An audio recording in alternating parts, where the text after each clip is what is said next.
பூம்பா போட்டாச்சு, கதையெல்லாம் நிஜம் பேச வந்தாச்சு.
என்ன கண்ணா, இவ்வளோ நேரம் ஆகி எழுந்திருக்க மாட்டியா?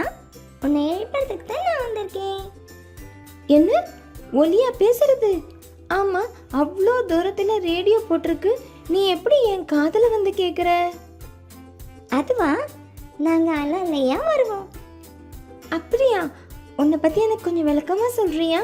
நானும் கொஞ்சம் தெரிஞ்சுக்கிறேனே. அப்படியா? ரொம்ப சந்தோஷம். நானும் உன்னை சில இடங்களுக்கு கூட்டிட்டு போய் என்னை பத்தி சொல்றேன், கவனமா கேளு. ஆஹா, என்னது மாயாஜாலமா இருக்கே. இங்க பாரு, நாங்க ஒரு பொருளின் அதிர்வுனால உண்டாகிறோம். நாங்க அலை வடிவத்துல வருவோம். இன்னும் கொஞ்சம் புரியுற மாதிரி சொல்ல. இப்போ ஒரு மத்தளத்தை தட்டின உடனே மத்தளத்தோட தோல் அதிர்வடையுது. அந்த தோல்ல ஏற்படுற அதிர்வுகள் ஒலி அலைகளா காற்றுல மிதந்து வருது. இந்த அலைகள் மனிதர்களின் செவிப்பறைகள்ல மோதுது.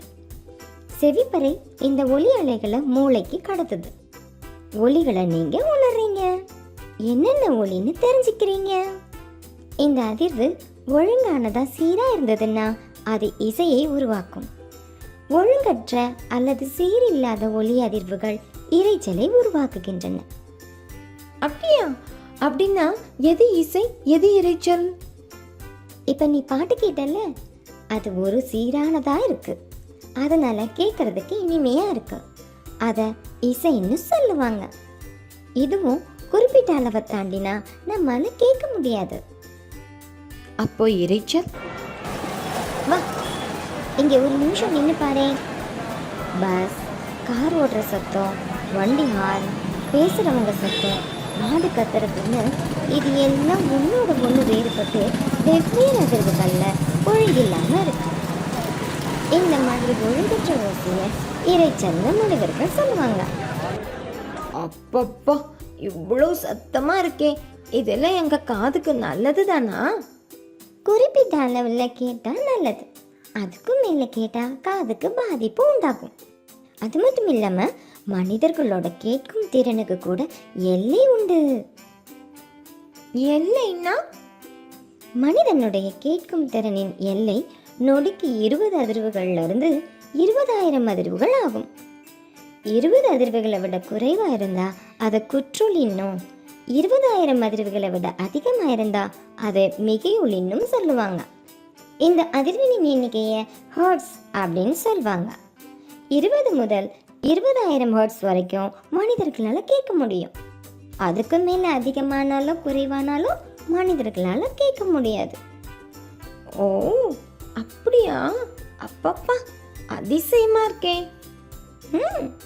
கொஞ்சம் நகர்ந்துக்கோ, நாய் ஓடி வர போகுது. என்ன? ஐயோ, என்னப்பா, என்னென்னமோ பண்ற? எதுக்கு அந்த நாய் ஓடுது? அதுவா, அங்க ஏதோ சத்தம் கேட்டது, அதுக்கு தான். எனக்கு கேட்கவே இல்லையே. அப்போ நாய்க்கு கேட்கும் திறன் அதிகமா? ஆமா, கேட்கும் திறன் ஒவ்வொன்றுக்கும் வேறுபடும். நீ ரொம்ப புத்திசாலி பையனா இருக்கியே. நன்றி நன்றி. நீ இப்படி காத்துல தான் பரவுவியா? ஆமா, நாங்க பரவறதுக்கு ஊடகம் தேவை. ஊடகம் இல்லாத வெற்றிடத்துல ஒலி பரவாது. அப்போ காத்துல மட்டும் இல்லாம வேற எதுலெல்லாம் உங்களால பரவ முடியும்? எங்களால திடப்பொருட்கள் மூலமாகவும் திரவ பொருட்கள் மூலமாகவும் பரவ முடியும். அது எப்படி? இப்ப பார், இதோ இந்த தீப்பெட்டி வழியா நான் பேசுற சத்தம் கேக்குதா? இது திடப்பொருள் வழியா ஒலி பரவுறதுக்கு உதாரணமா சொல்லலாம். தோ அங்க பாரு, தூரத்துல போயிட்டு இருக்கே அந்த மீன் போன்ற சத்தம் உனக்கு கேக்குதா? கேக்குது. ஐயோ, பயமா இருக்கு. என்னை விட்டுட்டு போயிடாத. பயப்படாத. இப்போ திரவப்பொருள் வழியா ஒலி பரவுறது தெரிஞ்சுக்கிட்டியா? தெரிஞ்சுக்கிட்டு. அடேங்கப்பா, ஒலியில இவ்வளவு விஷயங்கள் இருக்கா? ஆமா, இப்போ நம்ம பேசணுமே அந்த தீப்பெட்டி போனை செய்யறதுக்கு உனக்கு நான் சொல்லித்தரவா? உன்னோட நண்பனோட சேர்ந்து விளையாடுறதுக்கு அது ரொம்ப ஜாலியாக இருக்கும். 2 காலியான தீப்பெட்டி தப்பா இல்லைன்னா 2 டீ கப்பா எடுத்துக்கோ. அதோட அடிப்பாகத்தில் இந்த மாதிரி ஒரு ஓட்டை போட்டு அதில் ஒரு நீளமான நூலை நுழைச்சி ஒரு முடி போட்டுக்கோ. இன்னொரு கப்லையும் இதே மாதிரி முடி போட்டுக்கோ.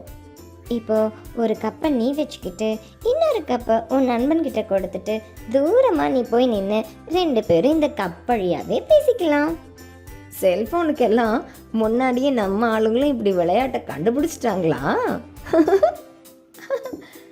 ரொம்ப நன்றி. இன்னைக்கு நிறைய விஷயங்களை நான் தெரிஞ்சுக்கிட்டேன்.